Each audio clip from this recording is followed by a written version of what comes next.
I really wanted to serve this population. I really wanted to work in Boston.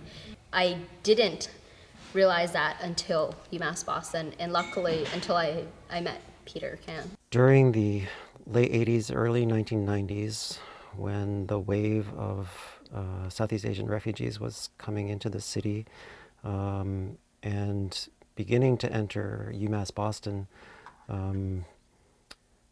one Vietnamese American, or at the time Vietnamese refugee student named Lan Nguyen, had a dream of becoming an elementary school teacher herself. She had carried that dream with her from Vietnam, but because of not having English as a native language, she was really not sure that it would be possible to do in the United States. After revealing that dream to me, I really encouraged her to go continue taking courses both in Asian American Studies and also in education. I told her that during her first year of teaching, wherever it was, that we would back her up in terms of curriculum support and providing student interns to have just more hands in the room, et cetera, et cetera. So when she was hired by the Mather School, which had a large Vietnamese bilingual program, we got involved with her. Many of the kids who were in Lan's fourth grade classrooms over the years in the late 90s, early 2000s, they end up coming to UMass Boston as college students. So kids from the neighborhood, basically. And one of them in particular, I remember, Sanka Lam. In 2006, she was taking an Intro to Asian American Studies class with me. And she, in a reflection memo, she commented that she hadn't had the feeling of connection in her educational experience that she felt in the Asian American Studies intro class since the time when she was in the bilingual program at the Mather School in elementary school. I grew up in Rockland, Mass, and it's very different from Boston, and I actually really wasn't aware of my identity. I wasn't aware of Asian American Studies in general until college, and I took the program with him.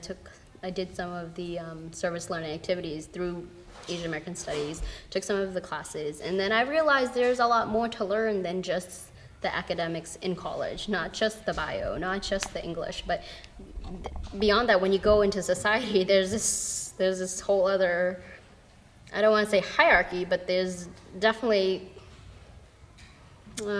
different niches, different cliques, and different ways things are viewed. And I didn't realize that until I met Peter, until I knew about the program. And that kind of helped me understand what I really wanted to do. And then I started these different community-based service activities and volunteer work. And that's how I got into teaching. That's how I got into the program through Peter's recommendation. And that's how I ended up here. UMass Boston has so many great resources, and having that connection of bringing teachers from UMass Boston to come back here, I want to be part of that. I don't do too much direct work like this is what Vietnamese culture looks like, but more of behind the scenes of how to work with them and having that